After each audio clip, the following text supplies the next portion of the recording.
welcome back to the Desert Spring. So, first of all, look what I made. Look what I made. Look, check this out. Y'all are not look. I click this button and watch what happens. And that's slick. Wow, it's pretty slick. Yeah, it was pretty slick. I'm kind of proud of myself on that, but trust me, you don't want to know how long that took me to do because I wasted way too much time on that. So really quick though, before we get into this channel, before we get onto this topic, we're doing Mind Shift. I haven't done his channel in a long time. I did a lot of his videos. If you haven't seen any of his content and you're really trying to understand, like if you really are struggling with the logical aspects of Christianity, his content is really, really good. And Durante Lamar, I think I finally nailed that. I might have finally nailed that. It's not often that I nail that name. I don't know what it is with his name, but I keep forgetting his name. Those two are great channels at picking apart just the logical fallacies of everything. Another one is The Recovering Catholic. Is another channel. And these are all channels, including my channel, we're all just kind of, Christianity has so many things that are kind of issues with the logic on it. And it's just a bit too easy to pick apart. Now, from there, everybody goes a different direction. Me personally, I go to the direction of just because Christianity got the idea of God wrong doesn't mean that there isn't some sort of, what I always consider it, because I genuinely don't think that, I don't like to use the word God because God puts a singular thing, and I just don't know. You cannot know. I don't think you can ever know exactly what it is. I don't know exactly what it is. And to say that you have it exactly figured out, I think is kind of a crazy statement. Even, in the most spiritual of circles, I think a lot of people tend to use God just as kind of an easy word to, but I really don't think, what I say all the time is if you really wanted to try to define God, it would have to be two books. It would have to be one book that was completely blank and had nothing in it, and one book that was so dang big and complicated that you couldn't fit it in this universe. And that's just because I really think that it is yet so simple, yet so complicated when you look at the nuts and bolts of it, right? A perfect example is like an iPhone, right? It's a very simple phone. It doesn't have that many buttons on it. It's a very simple user interface. But when you start looking at the nuts and bolts and the coding and the hardware and all this kind of stuff and all these things that come together to produce it, that's where it's like, what in the world? And I think that's really what it is, But before we get into today's video, because today we are reacting to, here, let me turn off this banner real quick. Did I throw God out with Christianity? Before we react to that, I do want to take a moment to share with you guys. My website that I just came up with. So here's the issue I ran into. This is kind of what I expected was going to happen, which is the reason why whenever I told you guys I was going to be bringing up a lot of like the more scientific kind of videos that I'd like to do, as well as the meditations and stuff like that, when you're actually walking away from Christianity, dealing with your fear of hell and all that kind of stuff. The issue I was worried about was that YouTube was going to start getting confused on who my audience was and was going to actively start pulling back views on videos and just not showing my videos to anybody because it decided that I had switched directions and now it has to go searching for a completely new audience. And it did that. So typically my videos, whenever I put out a video, within 48 hours, that video will get shown to around 6,000 to 9,000 people, something like that. The thumbnail will pop up for somebody. If somebody wants to click on it and interact with it, great. Lately, because I did put out those meditation videos, which if you're using those, please do. They're incredibly I mean, these are incredibly powerful videos if you do them. If you don't do them, then they're just whatever. But if you do them, these are incredibly powerful videos that are going to help you kind of take your power back, release a lot of the pain and the hurt so that you can get back to just living your life the way that you want to live your life, not the way that, some fake thing up in the sky wants you to live your life. So what I noticed was 48 hours. Typically, I get 6,000 to 9,000 people. I get in front of 6,000 to 9,000 people because of the meditation videos that I've put out. The last video I put out, in the first 48 hours, it only got showed to 300 people. That's why I didn't want to put out that content. So we're changing things up. And so because of that, of course, that video has done incredibly poorly, not because anything was necessarily wrong with it. It was kind of a long-winded because it was a bit of a reaction inception. But it was still a good video. I mean, I thought it was a really, really good video. It was a video about a pastor who was basically calling on God at the pulpit, a pastor at the pulpit preaching, calling on God to destroy his children. So if you haven't seen that video, go back and look for it. Let me see really quick if I can just pull it up, the name. Let's go to here. So the name of the video is Baptist Pastor Wants His Children Destroyed by God. ExChristian Reacts. So that's the name of the video. And it's got the AI, the good old AI thumbnail. AI, just every time I do one of those AI thumbnails, I'm like, you guys are not nailing my face. Like, I do not look like that, but whatever. It beats the hell out of making my own thumbnails. So that shit takes forever too. But yeah. Okay, let me go back. Can I go back to where I was? Everything that people like myself have. Perfect. So we're going to get going on this. Before we do, the solution.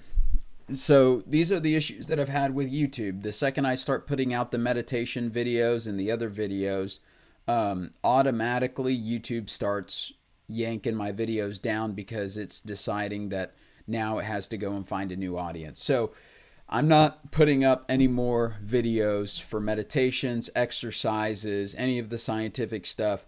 This specific channel here is strictly for the reacting content and all that kind of stuff. Where can you go? Glad you asked. You can go here. The link's going to be down into the description. But you can go to my website here, Desert Spring Learning, here. Okay, make myself small. There it is.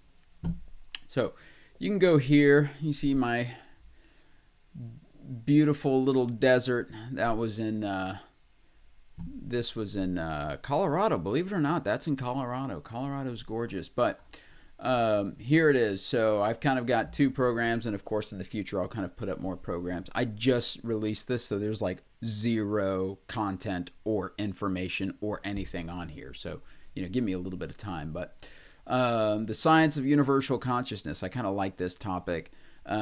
This is how I got onto the path, was, a lot of the study. And then after I had studying, I decided I was going to be open to it. And then that's when a lot of, I would say that's when some of the experiences started happening more regularly. But to be frank, I had already been experiencing stuff since, I was a kid. I just went to one of my customers' houses, and he used to work at NASA, and him and I were just having a grand old time, having a chat about all the things that I can't talk about here on YouTube, about the things out there that don't exist, right?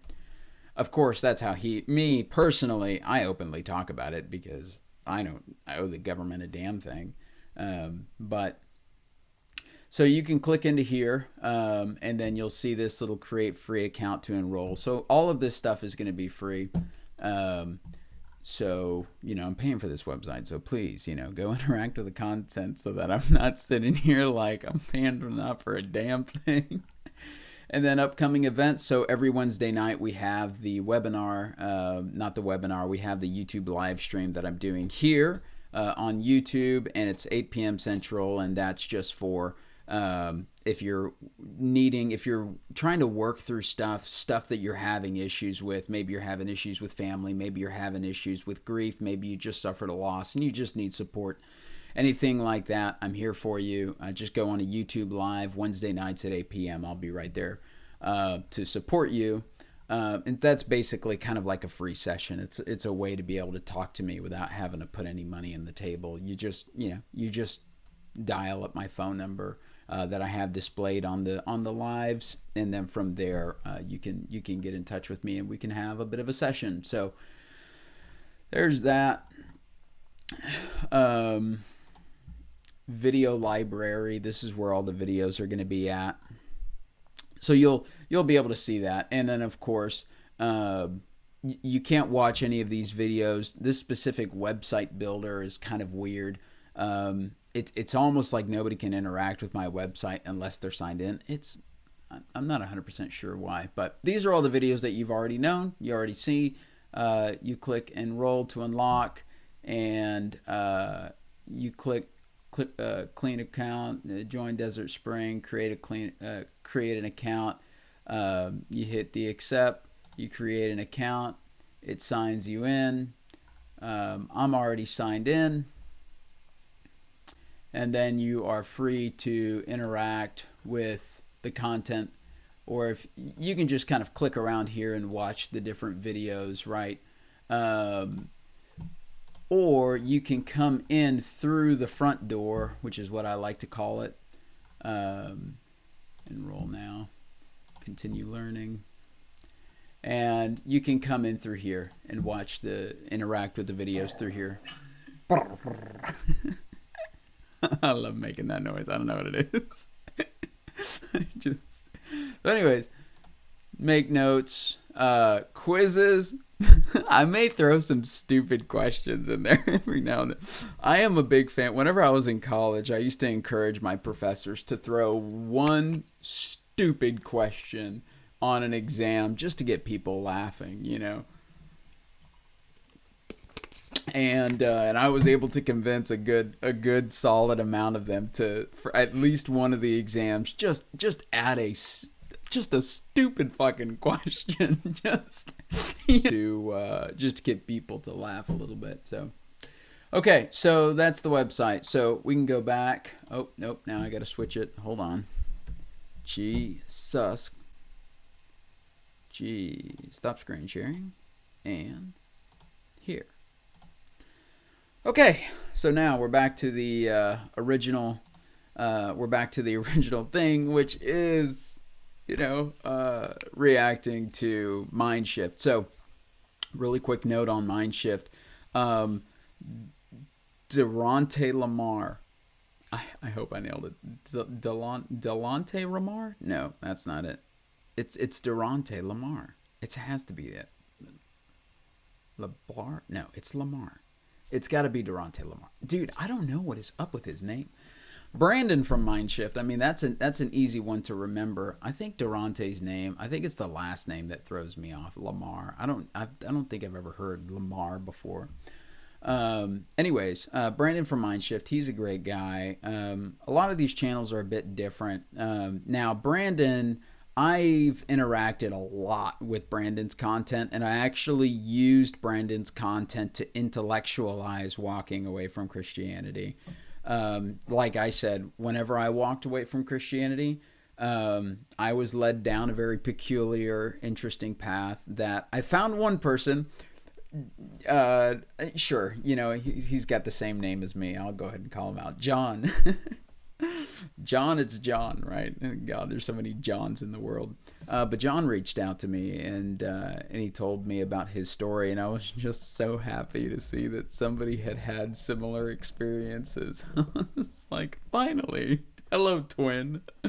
So it seems like not a lot of people have experienced or taken the route out of Christianity that I took, or a similar route, So with that being said, Brandon, I want to say he used to denomination. I'm not sure, but I know his current stance on Christianity and spirituality in general, and so that's the reason why I wanted to kind of bring this up. Because if you haven't interacted with Brandon's content, go interact with Brandon's content. He's got really good stuff out, and for the intellect, he's a great resource as far as like a lot of the intellectual arguments to it. I don't like, for me, it just doesn't matter. I always take the stance of the only reason why Christianity mattered in the first place was because hell existed. When you realize that hell doesn't exist, then nothing matters. It's like if you decide to be Christian, if you don't decide to be Christian, it doesn't matter. If you decide to be a different religion, it doesn't matter. If you decide to walk a spiritual path or to walk a different path, it doesn't matter, But it's that understanding that ultimately it doesn't matter. I don't know why that makes so many people mad. It's like I'll tell a person that it's like, well, whether you're Christian or not, it doesn't matter. If there is a God or whatever divine conscious, if it is a loving thing, it loves you, it created you, you're a part of it. You're a part of the divine experience of conscious beings that are in this universe, and so just enjoy your life and have fun. That pisses so many Christians off. I don't know why, but nonetheless, we'll get into it. Sorry to be yapping for so long. Let's get into this. Oh, I gotta go over here. I think I have a pretty interesting comment deep dive for us today, and I'm going to read the comment here in just a second, but I want to set the stage. I've done a handful of videos on what atheism is versus what atheism isn't, and no matter how much I speak about it, you have the believers who simply cannot grasp what actual atheism is. However, this commenter went further, and they made some claims about myself or atheists like me that are not just overgeneralizing, but are completely wrong. And of course, as always, the goal is never to correct this one individual's thinking. But I do think that the topics they brought up and the nuance that we're going to go into today can be so helpful for the person that is newly doubting or deconstructing. I'm just so sick and tired of hearing that because the Christian God disappointed me, like that's what happened, I chose to reject God, or I gave up on the concept of God altogether. Well, first, I lost my faith. I didn't choose to lose it. I didn't give up. I didn't reject. I learned. I saw too much. I developed new critical thinking skills. I pinned the truth down and expected consistency. And so no, it's not that God disappointed me and I gave up on all gods. It's that the same tools that allowed me to properly evaluate Christianity and find it false also made me doubt the broad category of gods. Here's what they said. What I don't get about people like you find out that God isn't what you were told he was, and therefore you reject the existence of any God. Factually not true. Then they say, that seems to me like finding out your father wasn't who you were told he was, and concluding that you never had any father seem stupid. Not as stupid as that analogy. Let's deal with that first, because I actually think that the initial part is interesting. Not that this person intended to be. But the analogy already starts with the concept of a father, something that we know is required, a mother and a father to produce an offspring. So yes, learning something new about who your father is or isn't wouldn't deny the fact that the category of father already exists. When an earthly father is actually some invisible, metaphysical being inferred from ancient texts, then we can make this comparison. But fathers are a mundane biological reality. And we know this through proof, by the way, through things like DNA testing, birth records, and observable mechanisms. Take that for what you will. So yeah, to your point, if I find out that a claim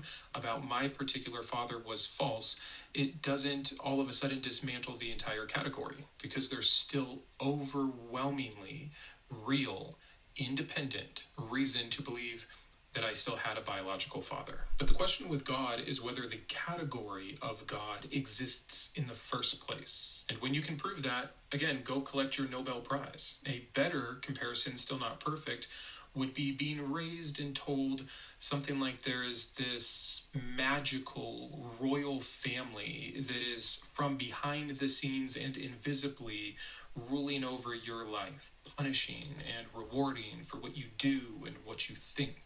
I'm told their names, I'm told their personalities, what their nature is, but I'm never allowed to investigate them. There is no conclusive proof, and everybody else I know seems to have a story kind of similar about some magical royal family that presides over their life, but none of our experiences match up. None of what we're told is consistent.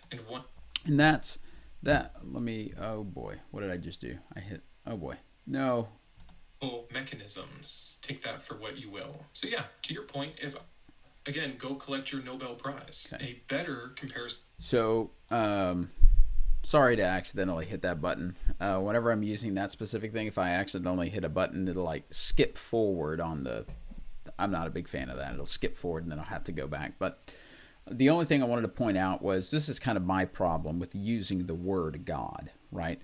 Because God assumes that there is something that rules over us as this like crazy domineering, some sort of, in that's just personally, it's not what I think it is. And in my experiences of stuff, there's no reason to believe that that's what it is, right? I just don't believe that's what it is.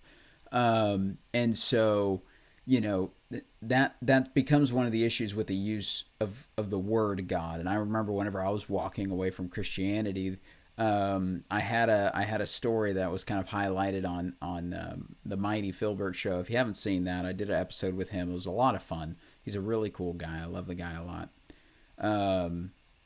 The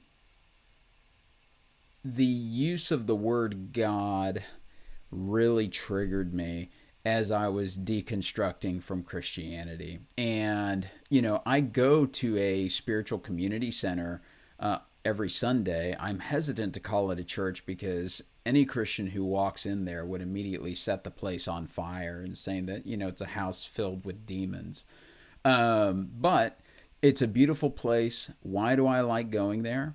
Because when you walk in the door, you're loved completely for who you are with no expectations. You are just loved. And I love that, right?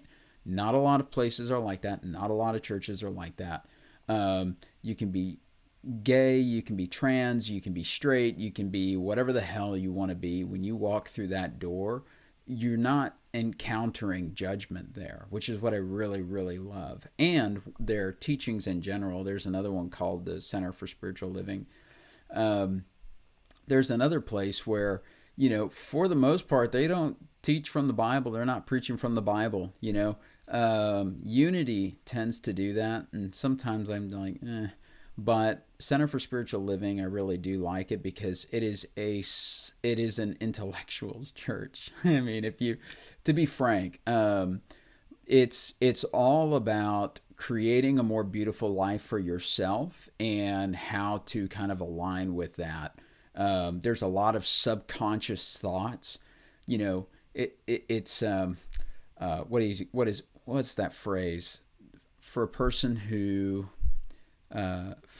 who's not awake, they'll walk their entire lives. And when something bad happens to them, they'll call it fate or something like that. But it's the idea that you are responsible for creating your own life, right? This is not something that you hear from really any sort of religious organization, but you are consciously the creator of your own experience in life. So you can either create beautiful experiences in your life or you can create negative experiences in your life. All depending on what you think, all depending on where you choose to focus, all depending on if you decide that you want to pick a fight or if you want to join hands, right? Because fighting is always an option. Go look at the Middle East right now, right? Fighting is always an option, right? But What's also an option is dropping the swords and embracing. That's also the option, right? But if you're not walking that path and you're not conscious of that path, then you wouldn't even consider it. Fighting would be all that you knew, so that's what you would stick to, right? You'd stick to your guns, kind of deal. But yeah, on that show with the mighty Filbert, I also had to tell a story where I had to forgive God and forgive Jesus. Not so much because of the whole of divine consciousness, which is basically what I call it at this point, because I don't know what it is, but I don't know what words to use to describe it. So that's what I just call it the whole of consciousness. You know, I had to forgive Jesus because there was so much pain and anger associated to even just the word Jesus, I had to forgive God, not some, metaphysical being up in the sky. No, I had to forgive God because of the pain and the triggering that the word God, had instilled in me while I was walking away from Christianity. And so this is what I say is, as you walk away from Christianity, a lot of pain comes up and a lot of anger comes up and a lot of things that, really just, these things, they come up and you just don't know how to deal with them. And if you don't channel that energy accordingly, what you'll end up doing is picking fights with people, and you'll end up finding your nearest Christian and picking a fight with them, maybe online or maybe whatever. And both of you get to live the experience that you want to live, right? The Christian stands, people in the outside world are sinful and they're mad and they're angry and they're crazy, right? So the Christian stands inside of his fence and says, yeah, the people in the outside world are crazy and they're mad and they're wrong and going to burn in hell and all this kind of stuff. And you are supporting that belief because you are so angry that you find a Christian, you want to argue with them, right? And so in both ways, both beliefs are supported, right? It's this is kind of a touchy topic, but it's like the story of the abuser and the abused, right? An abusive relationship, right? I used to work EMS, and unfortunately I saw lots of those, right? I've taken many women to the hospital because of these things. And, you have that role of the abuser and the role of the abused, right? But the abused at any point can decide that they are done, that they're done with that energy, they're done with that, and they can leave, right? But their beliefs, their traumas, their childhood things, their internal hurts, their internal pains, their stuff that they haven't dealt with inside of their own being comes up. And what does it do?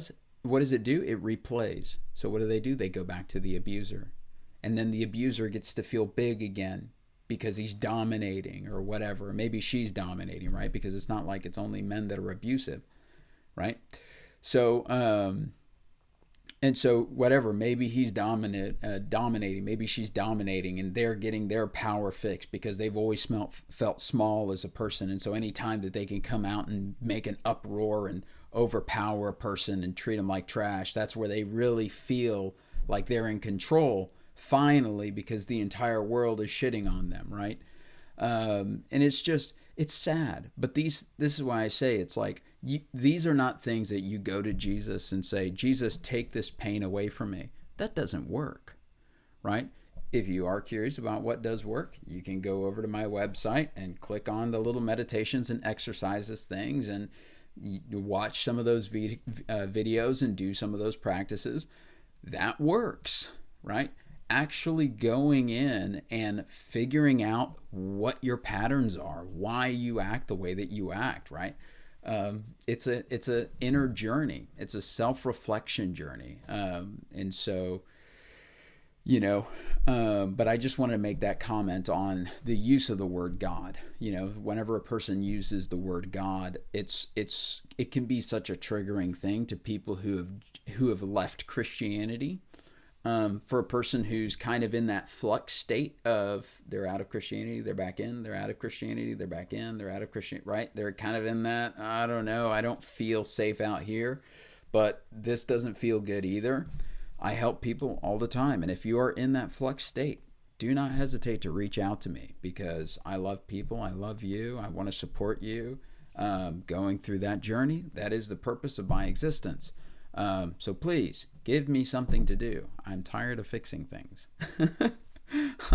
I'm tired of repair work. Please reach out to me. But that's the thing. You know, when you're in that flux state, it's really, a lot of stuff comes up. You see people, they're really dealing with a lot of stuff. Well, maybe they've gone off a little bit on the deep end. Maybe it is actually safer over here. But the truth of the matter is that you're fighting your own inner thoughts. You're fighting your own inner belief systems, and you're going back and forth in your own inner belief system. And because one part of your life is very much in flux and not consistent, and it's possible that can leak to other parts of your life. Chaos tends to be leaky and leak all over great days, right? So anyways, let's get back to this.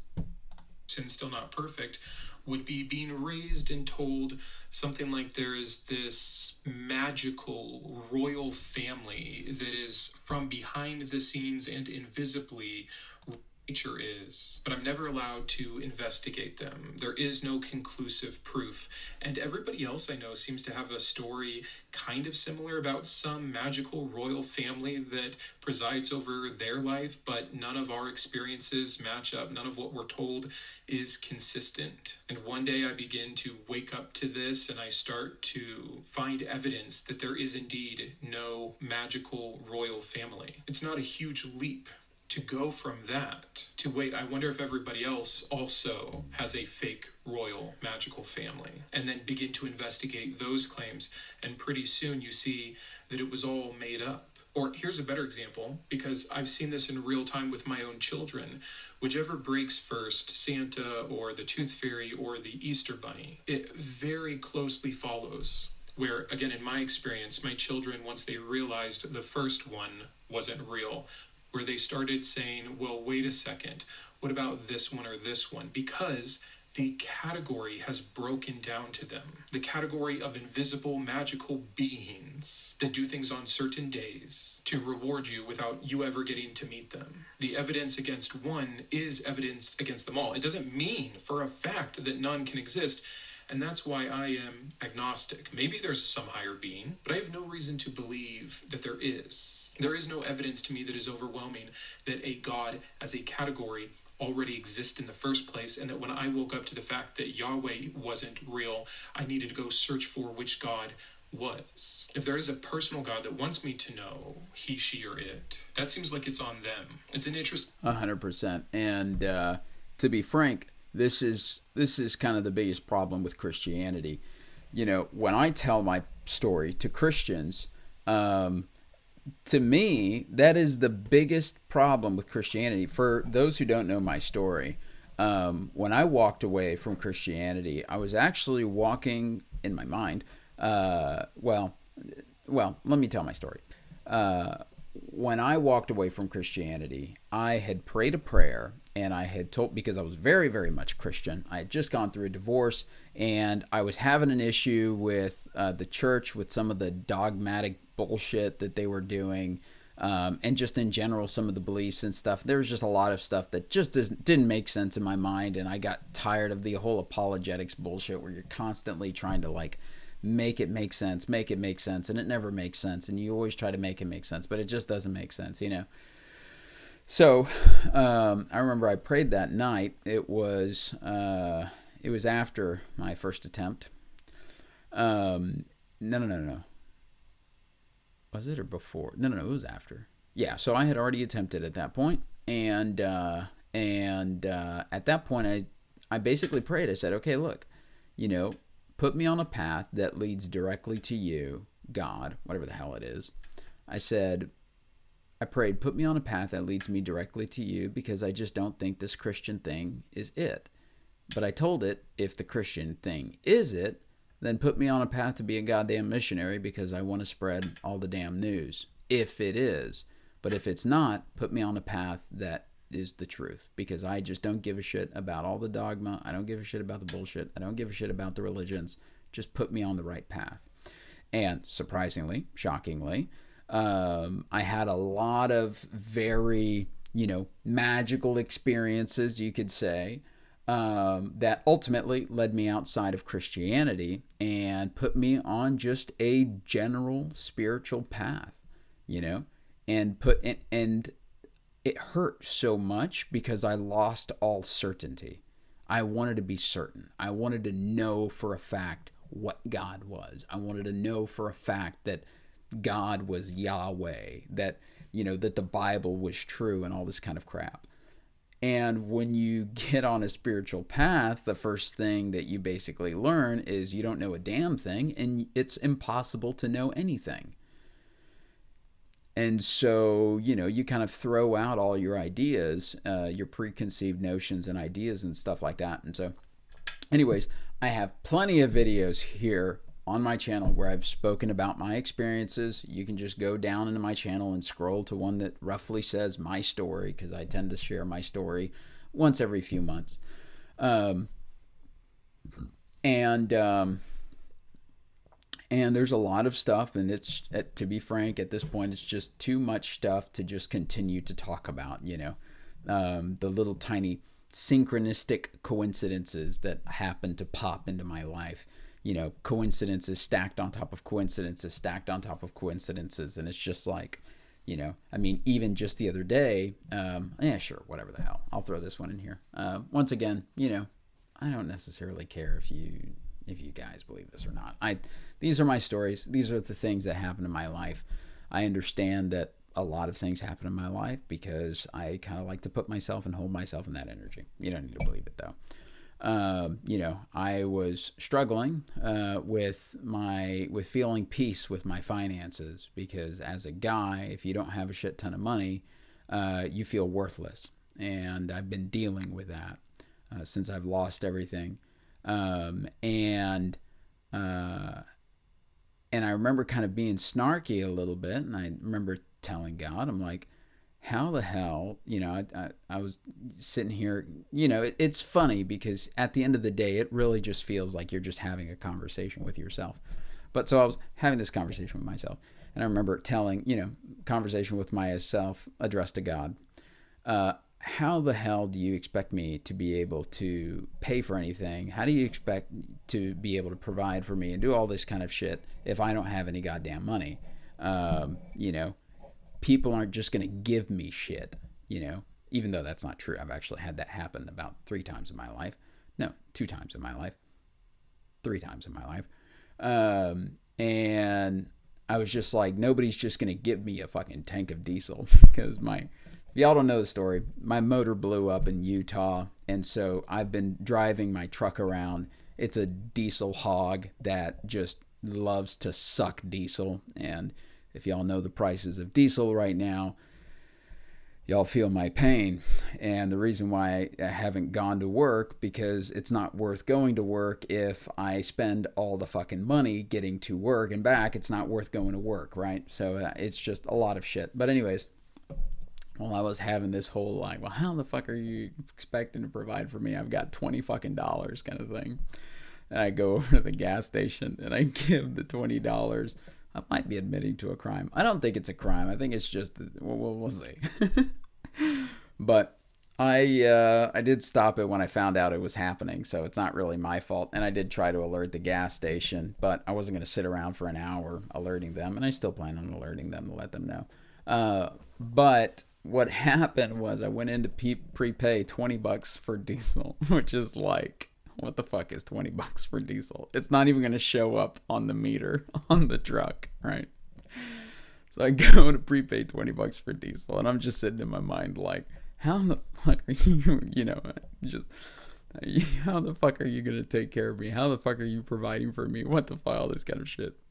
I go to throw it, and apparently something fucked up with the tank, with the gas station tank, that the counter hit $20, but the diesel never stopped flowing.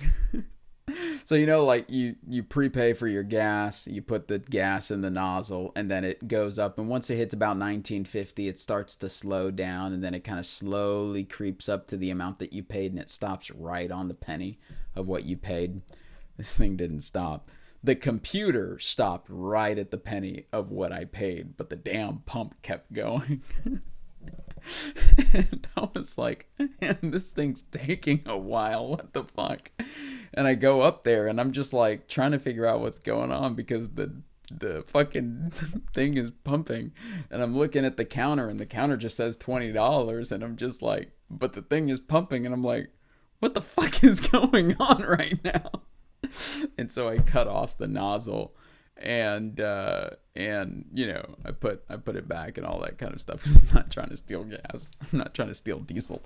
But it was just like a bit of a serendipitous thing, right? And so a lot of people, you know, you can just say, oh, well, that's a crazy coincidence, good for you. But I've had hundreds of those coincidences that happen consistently right after I ask for them or if I'm in any need or anything like that. So, but ultimately it doesn't matter. I mean, it just doesn't matter is what it comes down to. You know, you don't have to believe in a God. You don't have to believe in a deity. Personally, I don't think that there is a single being. I think you can throw that idea out the trash window because the idea that it's a single being, that's not what I've seen. And so, whatever, you know, some random dude on the internet. Let's get back to this. In concept to me, to be sure how we got here, what started this all, if it's just the universe, if there's some kind of unattached deity out there. But why would I assume? Why would I guess? Why would I make one up, especially after deconstructing and seeing just how easy it is to believe in things that aren't true for a very long time? So I've already covered a lot. Yeah, and the other thing too is, you know, like the virgin birth. That's not a special story. That's a story. You know, the Sumerians have a story of a virgin birth deity. There's if you look at the Bible and you especially look at like the flood, every damn religion, even the Aborigine, whatever, have a story of a flood. That doesn't mean that the Bible is correct because I remember when I was Christian, I remember looking at that and being like, well, even the Aboriginal tribes in Australia have ancient stories of a flood, and the Hopi tribe in Arizona have ancient stories of a flood. That means the Bible's true. No, that means that a long ass time ago, probably a similar group of people, if not group of people on a similar continent, whatever, experienced a big flood, and they told their stories about it. That's what happened, right? It's like just because this bit of information is true does not automatically mean your entire religion is true, right? And it's something that, you know, I fell victim to whenever I was a Christian because I was like, there's a flood myth. Over here they said, yeah, okay, and the Buddhists have their own story for the flood, and the Hindu have their own story for the flood, and the natives have their own story for a flood. And so, you know, so okay, there seems to have been a, you know, somewhere in the human psyche a flood event. Okay, that's it. That's as far as you can take it technically, right? From there you can go outside and start looking for physical kind of what do you call it? Physical, you know, effects of a flood. So yeah. Here in what was supposed to be an intro, but let's dive more into this. First, I want to step back to just Christianity in general. Again, I don't know what this commenter's background is, but I've seen this same kind of comment from many Christians. And the reason that that is always so dishonest to me is because, again, they don't believe in any other potential God. Christianity makes these huge, massive, sweeping claims that there is only one God, who he is, what his name is, who his chosen people were, how he set up to interact with us or not, if he gave us free will or not. Actually, they're pretty split on that. What his nature is, why he created us, where he came from, all of it is encapsulated in the claim of Christianity. So when those claims start falling, when I can see that the Earth is older, that people have been around much longer, that the supposed all perfect, all powerful God doesn't have a simple understanding. Guys, what's your take on that, guys? Y'all let me know. There's this place in Virginia. Is it Virginia, Tennessee?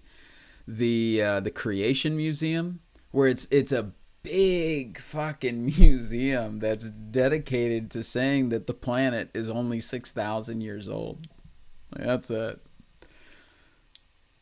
That's crazy, dog. There's trees older than 6,000 years old. I think the oldest tree right now, what is it like? The oldest tree I want to say right now is like 9,000 years old. Let me see. How old is the oldest tree on the planet? Let's see. No, we got a 4,850 years old, located in Utah. 47,000 waking trees, single root system, estimated to be 80,000 years old to a million years old. So Pondo, I guess you can go that it's not the exact, there's not a single tree, but essentially their forest or their whatever is about 80,000 years old, and it's in Utah. 47,000 quaking aspen trees that share a single root system that's been around for 80,000 years. Located in Sweden. 9,500-year-old Norway spruce. It's a clonal tree, meeting the trunk branches. It's just like, and then on top of that, you can take a tree that's alive right now that's damn near 5,000 years old, and it's just like, okay. Yeah, it's just so much stuff just doesn't make sense. And I was happy whenever I just stopped trying to make it make sense. So, of science, or is correct in many things that are claimed to be universal truths, when the history of the narratives does not match up, when the contradictions overwhelm, when the natures are hypocritical and inconsistent, and everything else that we've covered in the last 540 videos. It is then not irrational to begin to question the larger machinery, the other mechanisms that made this God seem so real for so long, and then realize that those are the same mechanisms and machinery going on with Hinduism or Mormonism or Islam. Could it be that there is a man-made suggested religion that just so happens to be accurate, even though it looks exactly like how all of the other man-made religions started? Sure. But until there's overwhelming evidence for that, it is not on me. The onus cannot be on me to have to seek this out and get it correct. I was duped into one major religion already, and everything that helped me know that that religion wasn't true has so far disproven all other posited religions. Now, they haven't... And I think this is the biggest problem with Christianity's idea that God is unconditionally loving, right? Because, when I tell my story to people how, God led me away from Christianity, and to be quite frank, I just know it is a fact. Is that this whatever thing, right? I don't know that it's a God, whatever. That this thing, decided to walk me out of Christianity. So let me ask you this. If I was reading my Bible every single day, and I was praying to God, and I was praying to Jesus, and I was doing everything in my will to make sure that I was staying within the borders of my Christianity, why is it that I would be led and supported to be led right outside of Christianity, to walk right out the front damn door? Why is that, right? Well, Christians are going to say, because false light, because it was Satan, because you got tricked by the devil, because all this bullshit. Okay, that's not my job.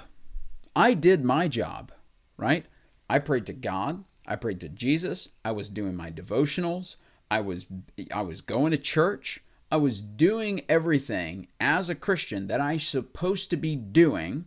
And this thing that I said, lead me on the path that puts me straight to you, leads me outside of Christianity and puts me straight on Enlightenment teachings. Completely different from Christianity. And what are Enlightenment teachings in general? It doesn't fucking matter. Don't get your damn, Don't get your damn freaking, I don't know, jock strap in a wad. Like it's not that serious. This whole thing is not that serious. We are here to enjoy our lives and to live beautiful lives that we decide to create for ourselves. It's as simple as that, right? I the only reason why Christianity works is because it scares the shit out of people. If people were not afraid of hell, people would not care to walk into Christianity and not abide by all the rules because there's no punishment, right? Hell is the ultimate punishment. That's the reason why hell exists, right? In the Christian thing, never mind that Jesus never talked about hell ever, never even mentioned that one existed, right? Paul does for us, but Jesus never talks about it. He talks about the fires of Gehenna or whatever the hell those things are, which those are just kind of the dump places.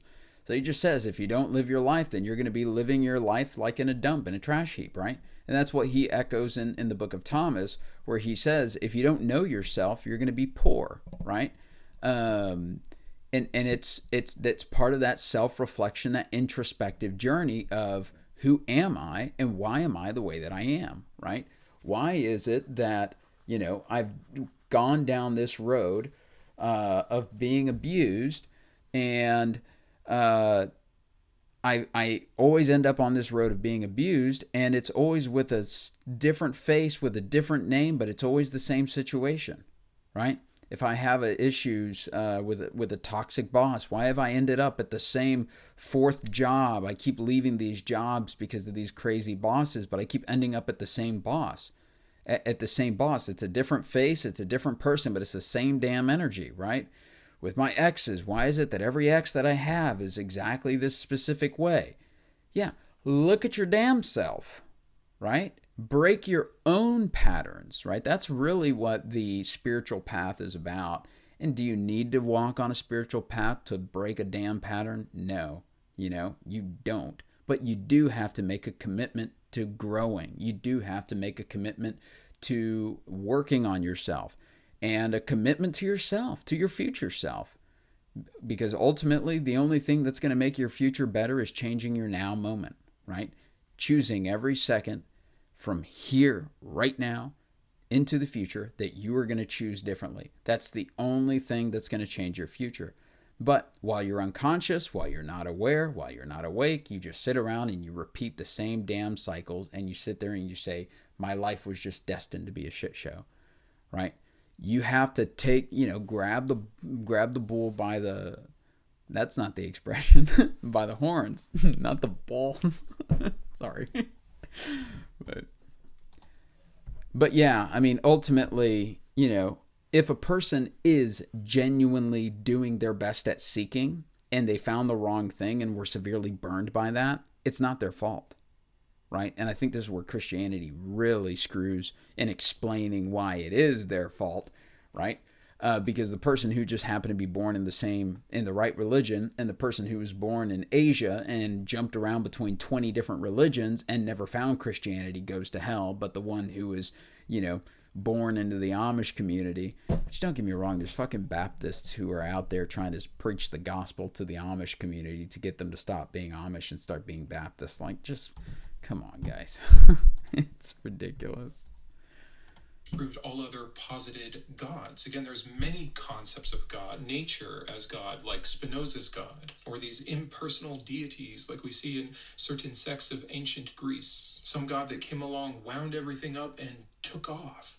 And we are just this unraveling byproduct. Maybe we're a brain in a vat, maybe we're some simulation.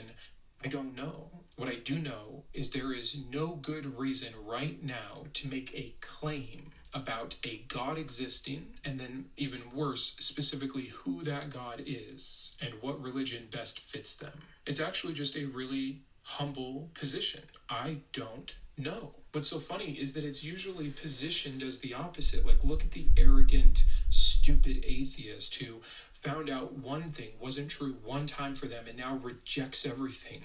That's not what is happening here at all. However, it is the ego and the arrogance of the believer to say they know for a fact, and the thing they're supposed to have faith in, that they have it right and that their version is right. and that everybody else who's ever believed in anything is wrong.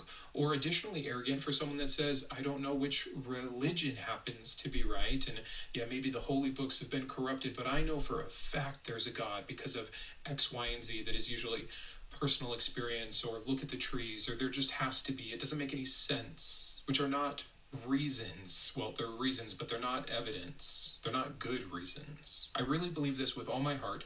The most honest position that a human alive today can take is that we don't know. If you want to guess, guess. If you want to have have personal faith.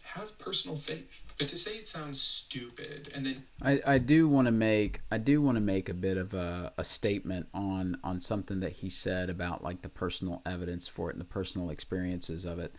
I have this conversation with people all the time. Well, we can't accept a person's personal experience of something because we have no idea how to. There's no way to actually prove in physicality that person is having. Okay, this is, to be quite frank, this is where science comes up short on shit, right? And to be frank, this is where we kind of touch on emotional charges and things like that, right?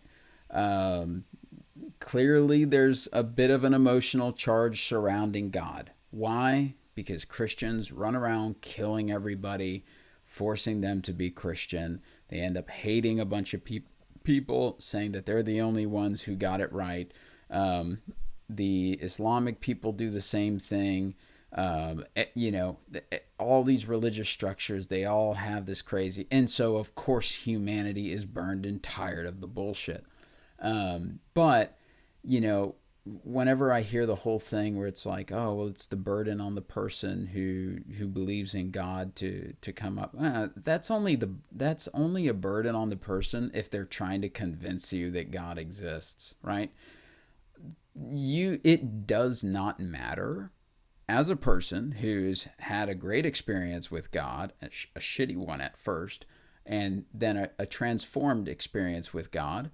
It does not matter. You can believe in God. You cannot believe in God. It does not matter. There's no hell. There's nothing to be afraid of. There's not, the universe is a divine Walmart. You go to the section that you want to go to is really what it comes down to. It's not that deep, right? So if you don't want to devote your life to this thing that you can't see, then don't.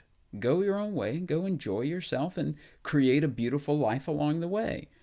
And stop in and heal a little bit, do a couple of meditations to release a little bit of the pain and the things that you've been holding on so that you can live a lighter and more beautiful experience in your life. But it does not matter. And here's the problem is that whenever I was walking away from Christianity and I kind of experienced that, it bothered me because I was always a person who was wanting to feel special, to feel like I was right, and to feel certainty. And on the enlightened path, you lose all three. It was just like, yeah, we don't know. I don't know. I don't think anybody can ever know. And, and it doesn't matter. If a person wants to devote their life or not, it does not matter. So then just live the life you want to live. Christians, it ain't that deep. I'm sorry. But as far as the issue with the evidence, there is no evidence to support that a brain has thoughts. Bring that out into physicality for me. I have no way to prove that you have an internal dialogue inside of your brain. The only reason why we're able to show this as evidence is because everybody experiences this. Okay, great. Well, there's the people who don't have an internal dialogue. It's like adenophasia or something phasia. Adenophasia, I don't know. But there's a specific group of people, a very, very small percentage of the population, that don't have an internal dialogue. I have never met a person like that. I don't know anybody like that. None of my family, none of my friends, nobody that I've ever met does not have an internal dialogue. But it's something that we accept as fact. Why? Because psychologists have studied a couple of people. They say that this is how they think. You connect their brains to an MRI scan, And all that you can see is that their brains, there's different parts of their brains that are interacting with different parts, different areas. But, that's not conclusive evidence. That is not hard fact evidence that, a person has, that a person doesn't have an internal dialogue, right? It's like there's no machine. I can in my mind, I can think as loud as I want to think. You're never going to hear my thoughts, right? And that's not evidence that there's no thoughts in this brain. Sometimes there's not.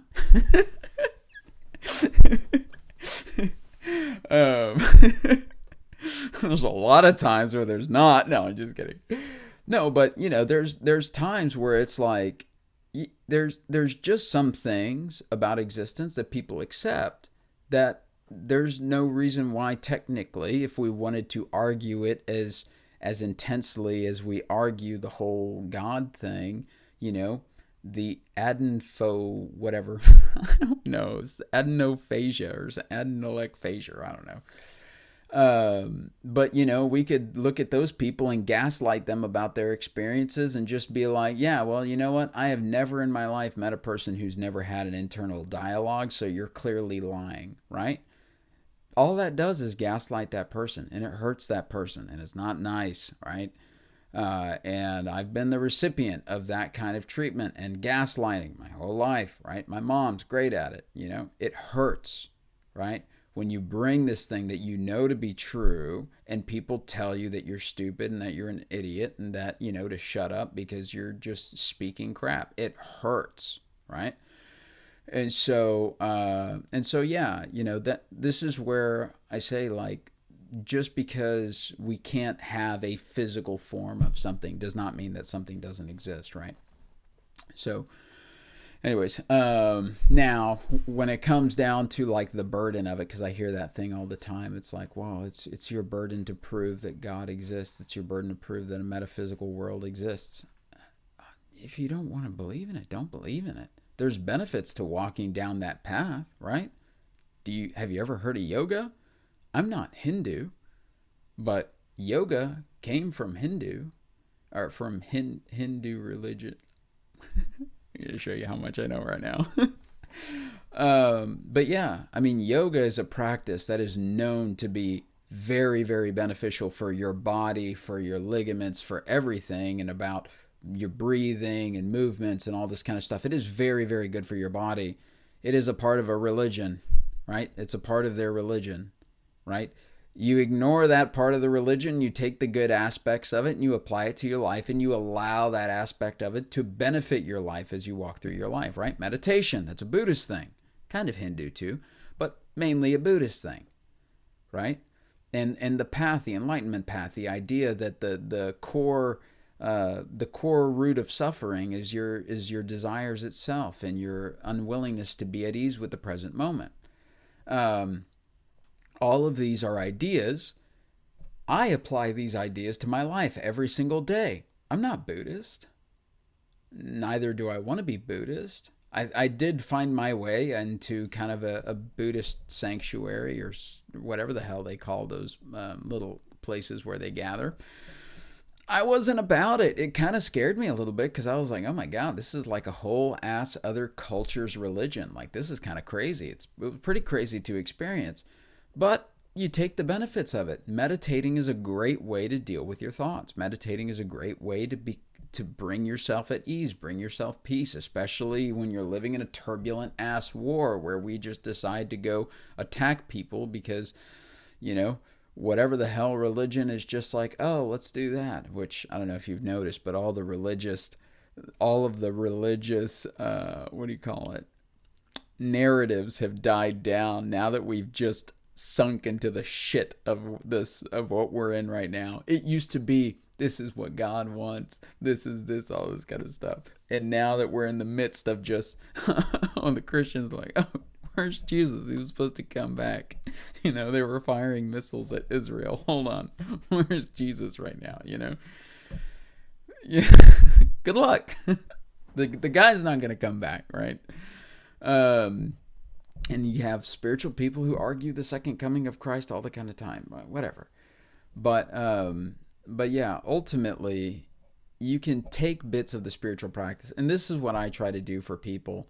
If you go to my site, it's very, very not intense, right? This is meant to extract all the benefits. Of course, I'm going to have programs there where a person, if they are curious about walking my specific journey, they can walk my specific journey. But ultimately, it doesn't matter. If you just want to pop in for the meditations, you notice those are free. You can just click onto the site and benefit from the meditations, benefit from the practices, benefit from all the content that I put out there, right? So miscategorize completely everything that people like myself have been so careful to articulate is lazy and or dishonest. But to continue on here, for me the question really became, how can people know this? And that's past or above what God do you believe in. That's about what method got you there. You see, that's the real issue. Methodology, not my personal disappointment. By the end, by the way, when I actually understood the characteristics and nature of Yahweh as he's presented in his word, trust me, I was anything other than disappointed to realize it was all man-made. Of course, I still had to deal with disappointments of everything I ever believed being wrong and how I had oriented my life for 30 years being incorrect and everybody else in my life thinking differently than me, which again only goes against this narrative that I'm disappointed and then just reject it. If there had been something to hold on to, I would have held on to. But when you look with actually open eyes, it disappeared. There was nothing left to grip. And when you start looking at the methodology, there's additionally less and less to hold on to. You might say, yeah, well, I know about God because of the scriptures. That's why many people believe much of what they believe in any religion. They're holy books. Okay, but every religion has these. And if I'm being honest, I can see the issues with the truth of scripture in Christianity so fast and so easily. And it took 30 years to get there, by the way. But once I had that methodology down, and it wasn't about trying to believe in... That's why, personally, for me, my argument has always been the guy who exists on an island alone, right? To me, this is why I say you find God by going within your own self and learning yourself and meeting yourself at a level that you've never met yourself before. That's where you find God, right? Because God ultimately is not this single being that is up in the sky waiting, for you to die, to send you to hell. That's not what it is, right? That's why I say it is the universal consciousness that of whatever the shit that this experience is. And guess what? Are you a conscious being? Congratulations, you're a part of that universal consciousness. Thus, you can interact with it by simply going within yourself. Now, you have to get out of your mind. You have to get out of your ego. You have to, right?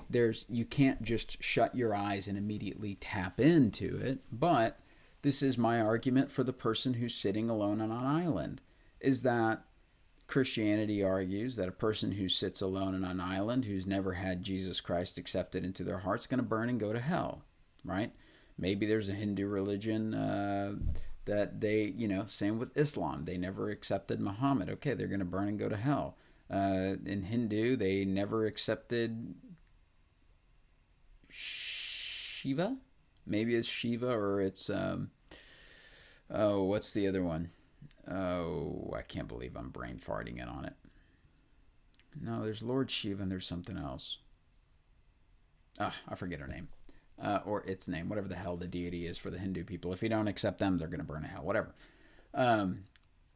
But yeah, at the end of the day, my belief is that when that person dies, they're fine. Are they going to go to heaven? Are they going to go to hell? They're going to go to wherever the hell they want to go. Do they want to go to heaven? Do they want to go to a hell?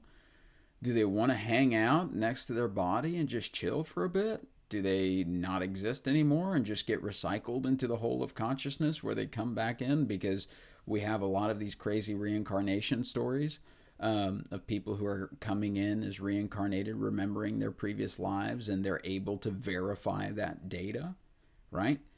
Who knows what it is, but it doesn't matter, right? Because ultimately that person's safe. There's no hell to be scared of. And this is, this is Well, I say it's like the only stronghold Christianity has over you is you're afraid of going to hell. That is the only thing. I watched a video the other day where a person was getting witnessed to, knocking on doors. I'm from whatever Baptist church, have you heard of Jesus? Can I tell you, right? The very first thing, for all the wages of sin is death, right? Very first thing they have to do is convince you. And we've all done wrong things, right? We've all done wrong things in our lives. We all done things that we're not proud of, and that's how they try. Have you ever done something wrong in your life? Have you ever done something you're not proud of? Well, in the Bible, that's called a sin. And as you can see here, the wages of sin is death. Okay, well, I don't know who told you, Mr. Christian man who's knocking at my door, did you expect to escape this experience alive? Nobody's escaping alive. I don't know how to tell you that. There's not a single one of us that's gonna live to be 17.8 billion years old. Not a single one of us escapes this experience alive. The wages of existing is death, like as a human being, But yeah, that's the first thing they do. For the wages of sin is death. But the gift of God is eternal life. Well, what is that gift that he wants to give to you? And here goes the saga. Once they convince you that you are a sinner and that you are not worthy of being with God and that hell exists, they've got you. And you believe that, because there's also the other option of saying, that's a pretty interesting book. I see a lot of books when I go to the library. Clank, right? I mean, that's to be frank, that is the option I wish I would have chosen. But no, I mean, it is just a book. It's an old ass holy book, right? That's how people used to worship shit. That's really what it comes down to, right? Is it that serious? Is it that deep? Do you need to know every single piece of information in there? No, you don't even need to know what the damn name of the book is. You exist. If God is truly a loving God, you existing is enough to be loved. It's as simple as that, right? And everybody kind of knows that. Everybody kind of has that feeling because it just makes sense.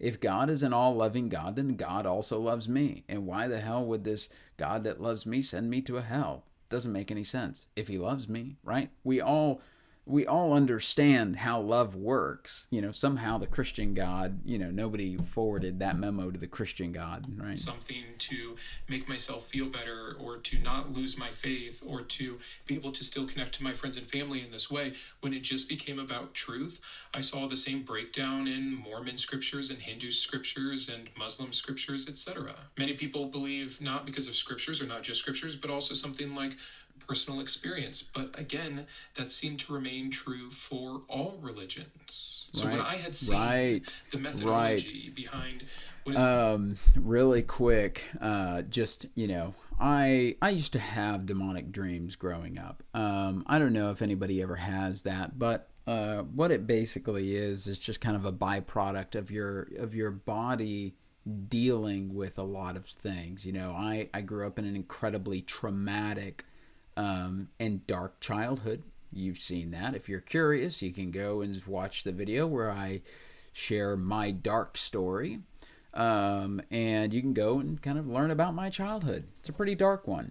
And so because of that, I associated, thanks to religion, darkness with demons and things like that. And so all of my dreams were constantly these like demonic kind of things that I was running away from, all this kind of shit. So what did I do in those dreams? I prayed and cried to Jesus. And whenever I prayed to Jesus in those dreams would either stop or these things would go away. One of those two things every time I prayed to Jesus, right? And I used to think for the longest time, well, that's what it is. That's what it means. It means that Jesus is the right one, because whenever I prayed to Jesus, these things go away. And I remember I was chatting with a Hindu person who was not Christian, all this kind of stuff. And I remember asking them about that. And Krishna, that's the word. That was the one I was thinking about before. And I remember asking her, well, whenever you have these dreams and you encounter these beings, who do you pray to? Because you're not Christian, so you must just not, And oh no, I pray to Shiva or I pray to Krishna and they come and they rescue me. And I'm like, fucking what? Like, fucking what? What do you mean, you're saved from demons by these demonic what the fuck? And then whenever I lived in Alaska, I had a great buddy of mine from Bhutan. I'd love to go visit the guy. That'd be a lot of fun. I'd love to go to Nepal and to Tibet. I love Tibet.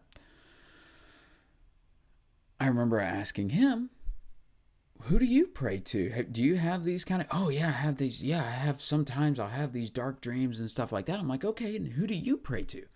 Well, of course, I pray to Buddha. And Buddha comes and he takes care of. I'm just like, what the fuck? So you got Jesus out here working. You got Krishna and Shiva out here working. You've got Buddha out here working. So it's just like, okay. So then throw that entire ass experience that Christianity was the only right thing that could take care of a demon, right? And so it was just like, it's crazy. It's crazy to me. Yeah,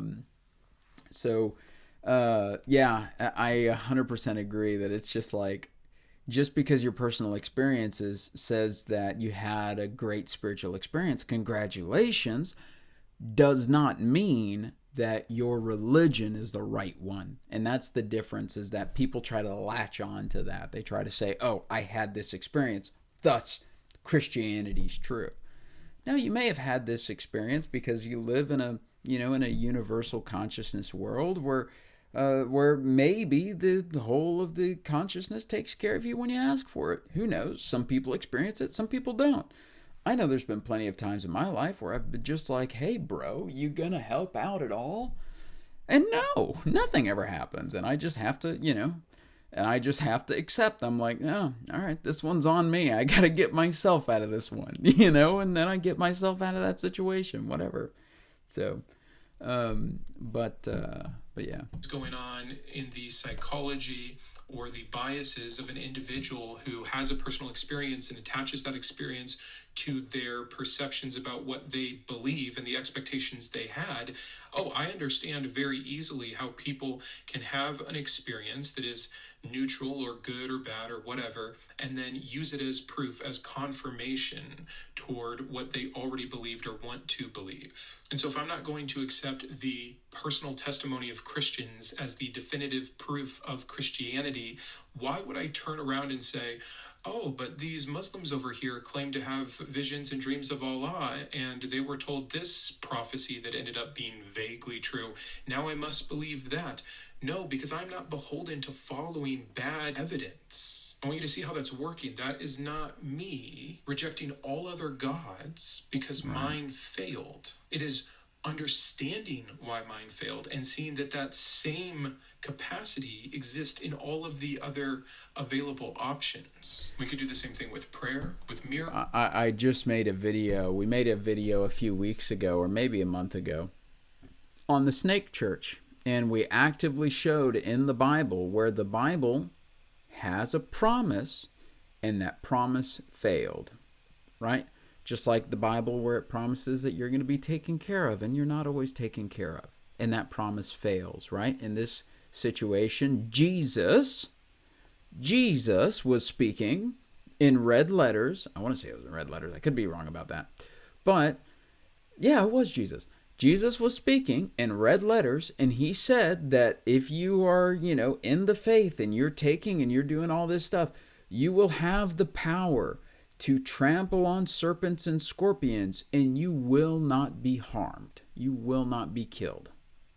And here, this entire church had already lost people. A bunch of people had died. Their pastor had died. The current pastor had a close call of, you fuck around with snakes, you're gonna get bit. And that potentially will kill you, right? So, not like I have anything around screwing around with snakes, if that's your hobby. I used to work at a snake research lab where we used to extract the snake venom and kind of do all sorts of protein extraction and try to figure out exactly what proteins. Once we could figure out the amino acid length of the proteins, then we'd be able to make a a copy so that we can implement a genetic code that we can put inside of some sort of, E. coli in order to just kind of create a farm of that specific protein. So that way we can create just the protein instead of having to rely on constant extraction from a limited source. So we could, manufacture them. The point is, it's crazy. It doesn't matter. But yeah, the Bible failed these people. And the Bible fails people all the time, right? And to say that it is the inherent perfect word of God that never fails, I don't know what never is, but I don't assume that never fails means less than 1,000. I feel like never means never, yet it is consistently failed a lot of people. So, yeah, 100% agree with Brandon here. With tradition, and yes, even with all of the philosophical arguments, those usually, at least, are a bit more of the same before they go into their separate uniquenesses, but they still fail. Once you realize that the same kind of evidence can support multiple mutually exclusive God claims and concepts, it becomes practical not to try to continue to justify any God concept at all. And again, very agnostic. I am waiting. I don't know. I don't think we could know that there is no God. I do think we can know because of the claims and thus what is falsifiable about all of the man-made religions that have been put forward. Now, this commenter was specific. They think that I deny, or atheists like me deny, any God. I don't know then if they're meaning any other God or just a God concept at large, but we've covered the any other God, and if it's a God concept at large, no, I don't reject it, I just don't know and I don't claim to. But this movable goalpost of any God just becomes unfalsifiable vapor. It's meaningless. Yeah, ultimately, certainty doesn't exist when it comes to that. That's just the truth of the matter.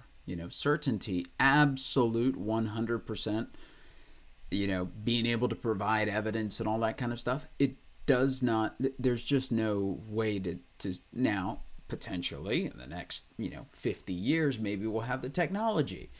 Or if, the dude with the orange hair keeps doing what he's doing, maybe we'll all be back to the Stone Age in 50 years. But no, ultimately, you can use near-death experiences as kind of limited data, but you can't accept any data where a person understands. You can't accept any data. This is very basic statistics. If you've ever taken statistics in college, you understand the importance of random sampling and also the importance that your samples are not biased. And so, at the end of the day, when you listen to these different channels and stuff like that, which this was a significant part of my journey, a lot of these channels, which came first, the chicken or the egg, right? And so you can argue that. I tend not to disagree with the people on those because I've had my own experience that aligns with their experience, and so it's a similar experience, okay. But we also live in a place where everybody wants to be seen 100% of the time. And so the issue with that is that you can get people who are falsifying stories because they want to be seen, they want to be special and stuff like that. And so, it's sad, but that corrupts the data. And when the data is corrupted, the entire thing gets thrown out, right? If there are cases from 1990s and prior, right? If there's cases like that, then you can take that data as serious as long as the people who were presenting their data, because a person presenting their story is presenting data, a person presenting their data does not have foreknowledge, or not foreknowledge, but does not have prior knowledge of another person's story. Because once they know of another person's story, skewed data, the whole thing gets thrown out. And so, so that's where I say it's kind of a fine line that you have to walk. And so on the one hand, that is exactly how scientific evidence has happened. It's clean data, right? In collecting clean data. And that is incredibly difficult when the data that we rely on is people's stories. And this is exactly why I say it's kind of the same thing where, as far as like the internal dialogue, the data based off of that really is whenever you walk up to a person and they say, I don't have an internal dialogue, you just have to take them at face value, right? And you have to believe that that's what they're talking about, because there's not really any way to scientifically 1000% prove that that's what's going on. You can see that different areas of their brain may be lighting up differently or not lighting up depending on what they're doing, but ultimately there's no way to go inside of their head and listen, right? And that's the only verifiable data that would be enough to say, okay, this person, doesn't have an internal dialogue. But yeah, ultimately, I think that personal experience is a great thing, but I also think that, just because you have a personal experience doesn't mean that your experience is true. It doesn't mean that your experience, you have to, there's some experiences that I've had that I've basically tossed out just because, under scrutiny, they don't really hold up. And so I'm like, okay, well, I can ditch that experience. And these other experiences, they will hold, and I'll guard those for the rest of my life until I go to the grave, because I know that's exactly what happened. It's in my damn journal. I journaled about it like the day it happened. So I know how the hell it happened, But yeah. And I think that people try to say that because it creates a huge category. Any God. Oh my gosh, that's literally anything. And so that should feel somehow persuasive, or that shows the hardness of my heart for not believing in a God when a God could be anything. I just don't find the utility or the practicality in saying, well, I don't believe in any specific gods, but I believe in God. I believe there must be a God. No, because the same argument about there must be a God is actually just a second order of complexity higher than there must be a universe. We know we're in a universe. It's strange. We don't know for sure if it began to exist, or if it's always existed, or if it's in some birth and renewal cycle or whatever. I don't know. I don't know if there's any agency behind it. But from what we can know, there just isn't enough there, no matter what people try to tell you. And almost always when someone is fighting for deism, they're fighting to get you to the yes God so that they can sell their specific God. What would be the point in evangelizing? You should just believe in a God. I believe in reality. If reality contains a God, I don't know what it, he, she is. But again, that's on them. And furthermore, it seems like this person, like everyone else, just thinks that atheism means I know there's no God. And that is not, and never has been, what atheism is, which is why so many of us have had to adopt different titles like agnostic atheist. I'm agnostic to the God concept at large, but I am atheistic in regards to the specific claims that have been made false by man-made religion, which is even me going further than most. Some will be agnostic to even particular God claims. I say if they make a claim that can be falsified, that God, by definition, doesn't exist. So I'm willing to be quite strong there and quite open-minded on the God concept at large. I hope this helps. Again, I don't expect the person who left the comment to actually care to learn any of this. If they had, they could have done one Google search and they'd never say anything as asinine. But I do know how messy and convoluted this is, and all the double checking you do against yourself, and you're doubting and deconstructing, and these big terms are being thrown around, and you don't know where you fit, or if you need to fit, or you still have these ideas or these attachments to the spiritual, but where does that leave you if the God you believe in is lost? And then Christians or some kind of believer or troll or whatever comes along with comments like that, and they're so unbeneficial, but they can really muck you up. They can really confuse everything. I'm here to hopefully untangle it for you. It's actually almost unbelievably simple. If someone could actually prove a specific God, or God the category, they would have done so. Just because many people for a long period of time have believed in a God or a specific God doesn't mean that they are right. It doesn't just make this thing exist. And again, when you understand the methodology behind why so many people believe in a God or why religion was created, you see the utility of it for control, for helping with existential dread. And so even though it has its uses, it only further shows its man-made nature. It is a certain kind of thing to begin to learn how to doubt properly. Because sure, we'll give them a bone. You could doubt for the wrong reasons. You could pray, your prayer wasn't answered or not in the way you wanted, and then you could say, well, that sucks. I don't like this religion very much. And that's not all that intelligent. There could be a God that does answer prayers selectively. That in and of its very nature does not disqualify that God from existing. And I'm always really careful with which arguments I'm giving are just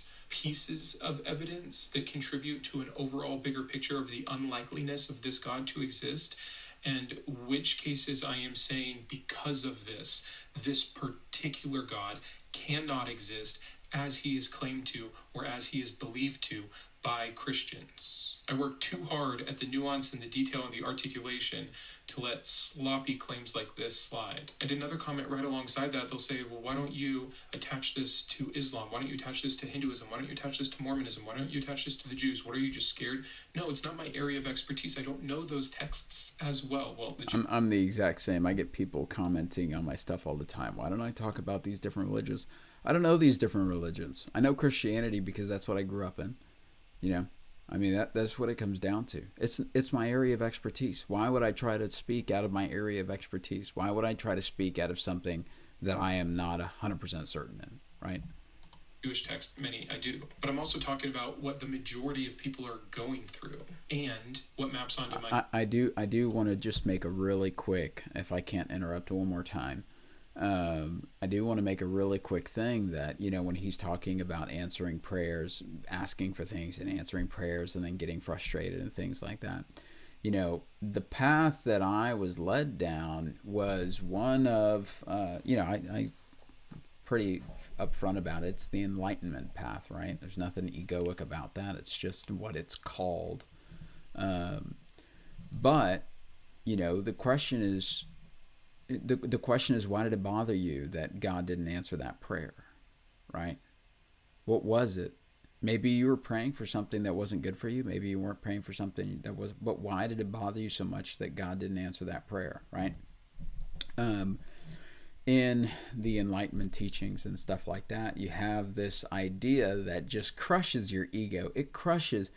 That's the thing with walking the path that I walked, is it basically, you know, it really just, you hang up your ego at the door and you walk forward, because you bump into so many things that you just have to let go of, and it bothers you because you don't, right? You think of the things that I went through as a kid. I didn't want to let go of my anger toward my parents. I didn't want to let go of how much I hated the fact that my mom forced me to eat my own pet. I didn't want that. I didn't want to let go of that hatred. I didn't want to let go of that anger, right? But that hatred and that anger are the exact things that were keeping me from being able to live a loving life and to live a beautiful experience, right?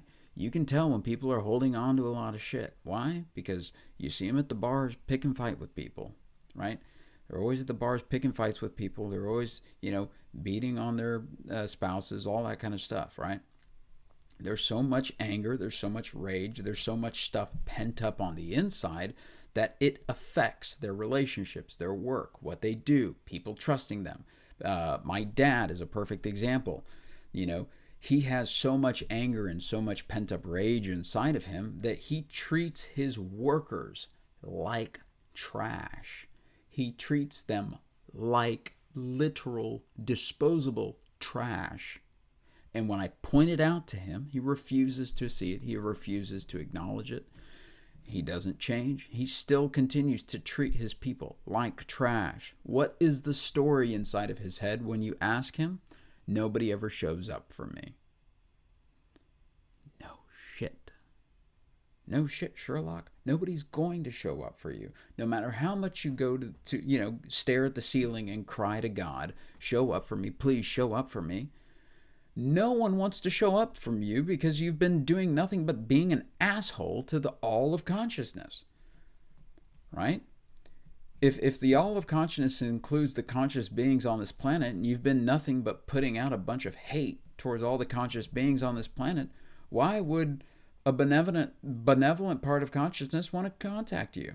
It wouldn't want to, right? It's kind of like the argument of why don't aliens want to interact with humans? Because humans keep killing each other.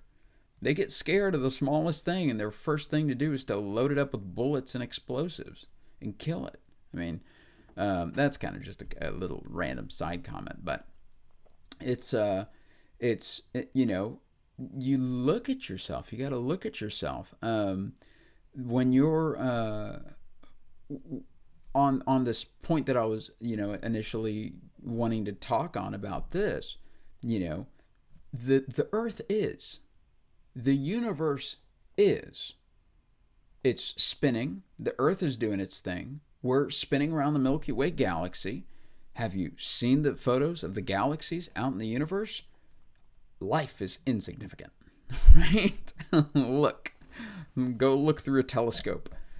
Inherently nothing matters, right? We are this tiny speck of consciousness on this tiny little space rock floating through this ginormous blackness and emptiness. And you want to cry that, the lady at Starbucks added 2 more pumps of the fucking cream than she was supposed to. It doesn't matter. The things that we stress about do not matter. But this is kind of the direction that I was led down, right? The Hall of Consciousness exists. The all of universe exists. The all of all the planetary alignments of everything going on, this whole magic trick exists. And everything has come together. And the only reason why you can't seem to make peace with your life is because you can't stop trying to control it. Right? Think about the traffic. It's going to be there. I'm sorry. I live in Houston. I'm going to interact with traffic whether I want to or not. There's no amount of praying that's going to happen that's going to get me out of traffic. Traffic is a part of life here.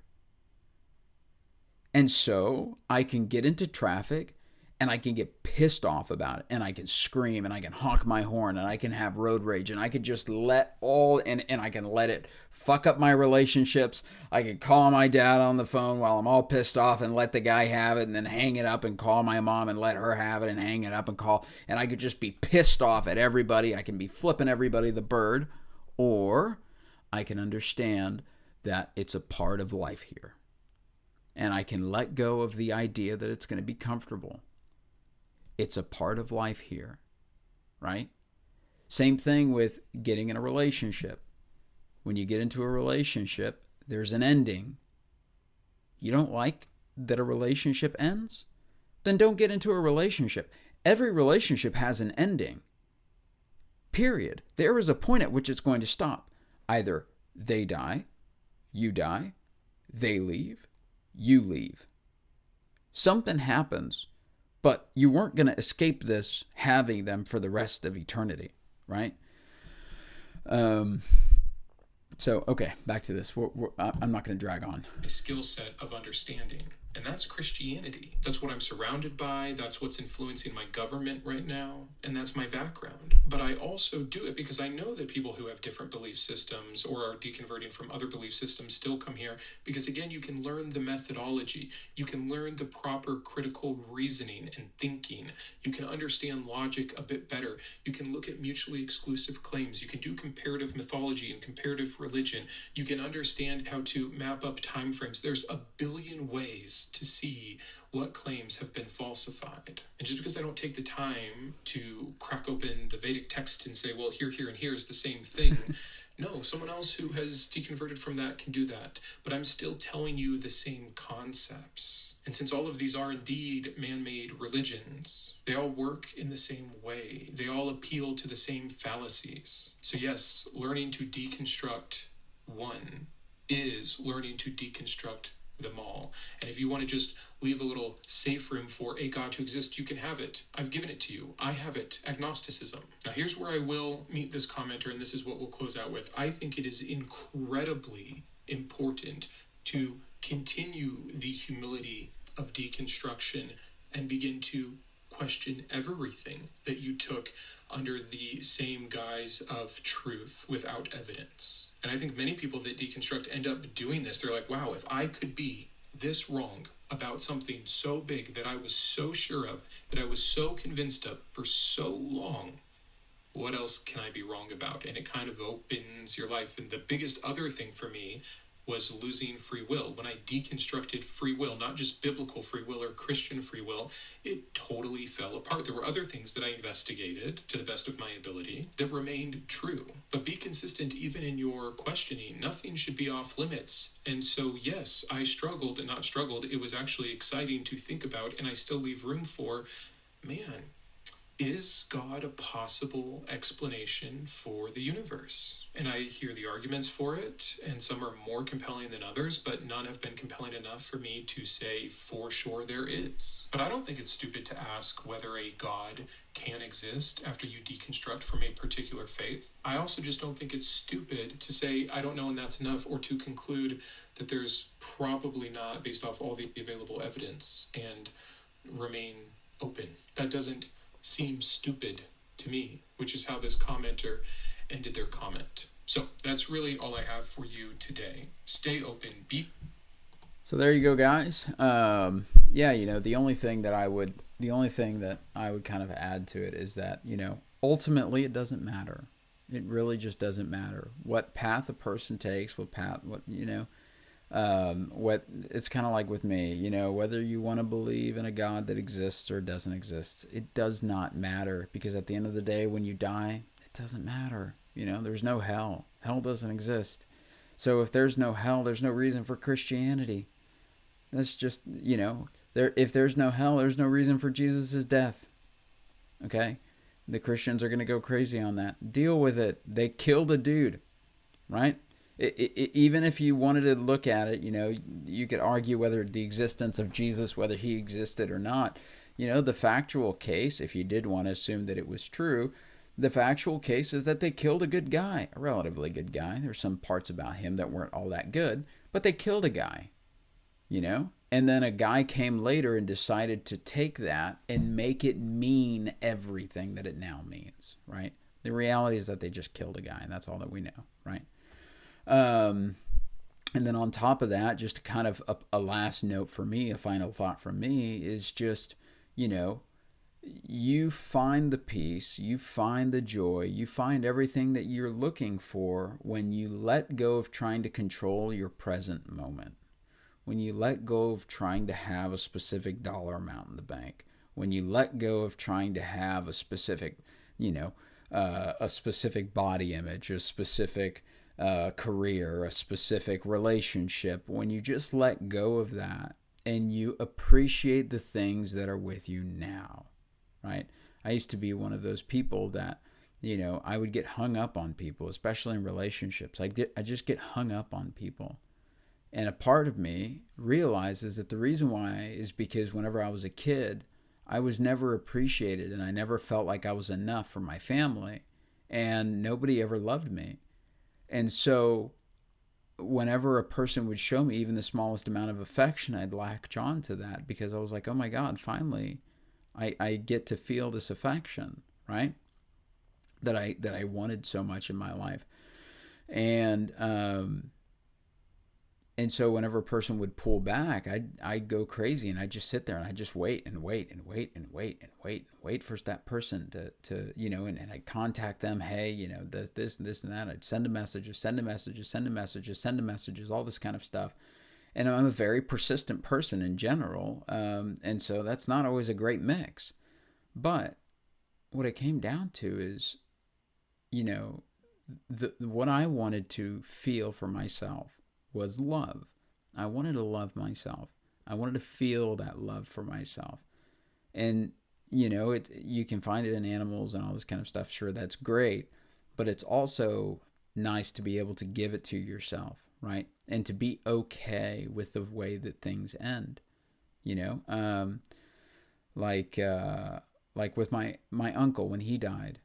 The last words I told my uncle when he died, the first one, was, hey Theo, I don't have time for you right now. I'd love to chat, but dude, I'm busy. I'll chat to you later. I'll talk to you later. That was the last words I told my uncle. That crushed me. And it changed the way that I shaped my communications. I always wanted to make sure that I was, in my heart and soul, that I was on an even course with a person.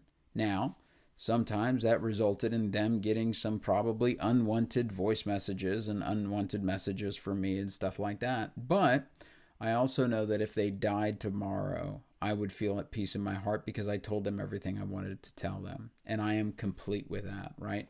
And the other thing is that kind of the final lasting thought, the true peace to happiness and joy is letting go and enjoying.